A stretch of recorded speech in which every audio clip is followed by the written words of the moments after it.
안녕하십니까. 대간장명철학연구원 교랑 이육진입니다. 반갑습니다. 선생님, 요즘도 이제 간간히 보면 외자의 이름을 쓰시는 분들이 있잖아요. 그럼요, 많죠. 근데 외자의 이름이 흔치 않은 이유는 좀 특이하다라고 해야 될까? 좀 그런 게 있어서 그런 것도 있을 것 같은데, 단점이 있어서 좀 흔치 않은 것도 있을지 그게 좀 궁금합니다. 일단 외자의 이름은 멋있죠. 또 외자 이름이 그 왕들의 이름이었죠. 그래서 그 성명을 하시는 분들, 그 명리학자 중에서도 외자를 가진 분들 계시고 외자 이름이 아주 좋다 이렇게 하시는 분들 계십니다.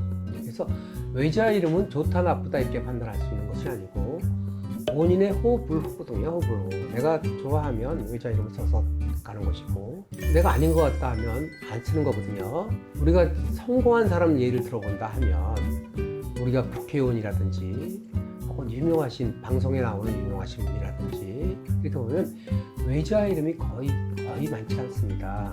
드물게 보이죠. 그러면 이제 이름을 지어주는 사람 입장에서는 성공 확률이 적은 이름보다는 성공 확률이 높은 확률을 지어주는 경우가 있거든요. 그래서 저는 외자를 지어드리지 않습니다. 또 외자를 지어주신 분들이 계시거든요.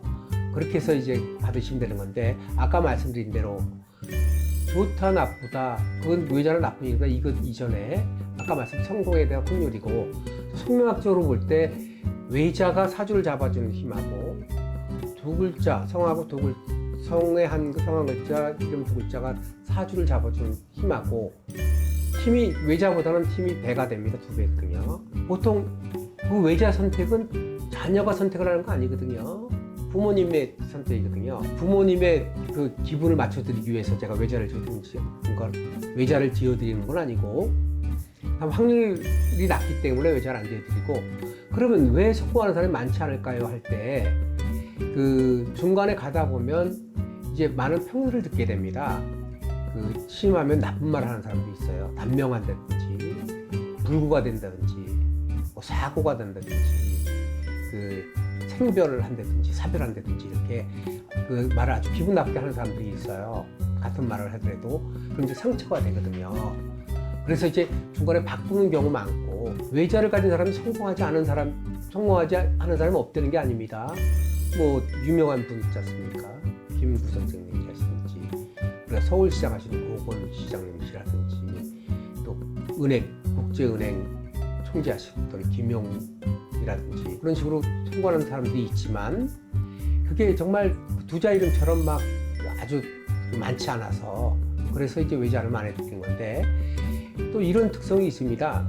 외자가 멋있긴 한데 그 자기보다 잘난 사람은 무시하는 경향이 있어요. 저는 뭐 이름만 멋있는단가 이렇게 무시하고 자기보다 못한 사람은 또 시기를 할 수가 있어요. 저 형은 이름만 멋있는단가 이렇게 해서 양쪽 그룹에서 이렇게 비호감이 되는 경우가 있어서 그래서 주변의 대인관계가 좀 약해지는 경향이 좀 있거든요.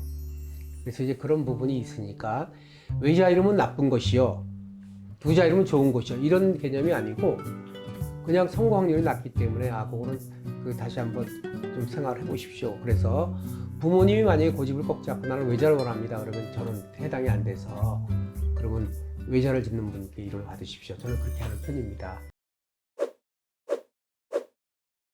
선생님께서는 요즘 이제 이름 받으러 오시는 분들한테 어떤 식의 이름을 좀 추천해 주시는지 그게 좀 궁금합니다. 요즘 이제 그 장명 추세가 이 나이 드신 분이 낳는 장명을 하는 경우가 있고요. 40대 이상이죠. 예전 같으면 아닌데 초산이 40대에 이루어지는 경우가 많습니다. 그 다음에 이제 MZ세대들 이런 이름인데 그 이름이 사실은 그 사주에 좋은 이름이라 하더라도 그 좋은 이름이냐 아니냐는 누구에게 달려있냐면 부모님의 마음에 달려있습니다. 부모님이 어떤 설정을 해주냐인데 그래서 일단 저는 그 부모님의 사주를 파악을 합니다. 그 사주에 정체성이 나옵니다. 정체성이라는 건 뭐냐? 이분은 이런 분이야. 이분은 코카콜라야. 이분은 펩시콜라야. 판타야. 그런 정체성이 나옵니다. 그래서 정체성과의 대화입니다. A란 이름이 어떤 분한테는 굉장히 예쁜 이름이 될 수 있어도 이런 사람한테는 싫을 수가 있어요. 그건 아닌 것이야. 그게 부모님의 정체성이거든요. 그래서 부모님의 정체성을 파악하고 부모님하고 소통을 이룹니다.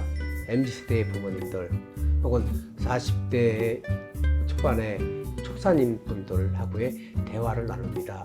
그럴 때 대화의 시발점이 그분을 알고 그렇죠. 대화를 하게 되면 대화의 장이 열립니다. 그래서 조절을 합니다. 이렇게. 그러면 그런 조절을 하는 게 누구냐? 결국 자녀의 사주거든요.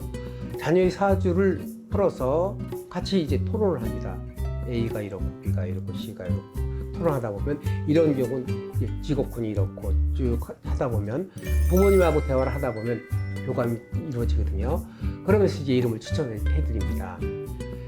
그럴 때 가장 중요한 것은 사주의 기세겠죠. 기세, 사주의 그릇의 기세에 따라서 그걸 설명해 드리고 이런 경우는 중성이 낫다. 중성 중에도 남성이 쓰는 중성, 여성이 쓰는 중성, 또 엔터 쪽에 재능을 보이는 사주도 있습니다. 엔터테인먼트 분야에. 그리고 이제 그런 조절을 다 해드리면서 어감 선적을 해드리고 가용할 수 있는 이름을 쭉 뽑습니다. 이렇게 A는 이렇고 B는 이렇고 C는 이렇고 D는 이렇다. 그래서 그 중에 좋은 이름을 먼저 뽑으십시오 하는 게 아닙니다. 좋은 이름 같은 경우는 왜냐면 좋았다가 싫어질 수 있거든요. 그래서 싫은 이름부터 먼저 빼고 그냥 싫지 않은 이름 중에서 다시 한번 이렇게 상의를 하는데 이름이 처음에 확 필이 오는 이름도 있고 처음에 필이 오지 않았다가 자꾸 들어보고 생각해보니까 참 괜찮네 그런 이름 형태 이름들이 많거든요. 그래서 싫지 않은 이름 가지고 이제 다시 추천을 해드려서 보통 한 3개 정도로 압축을 해드리고 그 뒤에 한문하고 뜻을 전부 다 해서 뜻을 해서 드린 다음에 가족끼리 상의를 해드리라고 합니다. 가족끼리 상의를 한 다음에 하나를 결정되면 이제 그 이름에 대한 이런 이름이 어떤 점이 좋고 또 어떤 점을 보강을 했고 그런 내용을 자세하게 또 문서로 만들어 드리고 또 상담을 하면서 말씀드렸던 내용하고 말씀드리지 않은 부분을 또 문서로 다 만들어서 나중에 한 번씩 읽어보시라고 보관하실 수 있도록 또 문서로 해서 보내드리는데 그런 것들이 막 바로 하는 게 아니라 여러 단계를 거치기 때문에 예전의 세대 같은 경우는 상담도 빠르고 결정도 빨랐죠. 요즘은 약간 그것이 단계를 거쳐가기 때문에 빨리 결정 안 되는 경우가 좀 있거든요. 이름은 부모님의 정체성에 따라서 상담이 이루어지면서 거기에 맞는 이름을 추천해 드리는 것이 요즘 저의 장명 방식입니다.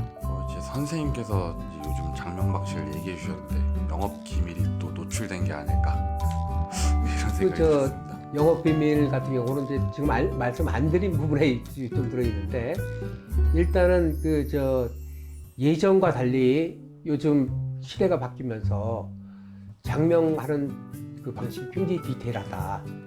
예. 그런 점이 좀 바뀐 부분이 있습니다. 네, 알겠습니다. 이제 정체성을 파악을 해서 이제 그 정체성에 맞는 이름 추천해 주신다. 네, 간단하게 그렇게 알고 가면 될 것 같습니다. 네. 네, 선생님 오늘도 좋은 답변 감사합니다. 감사합니다.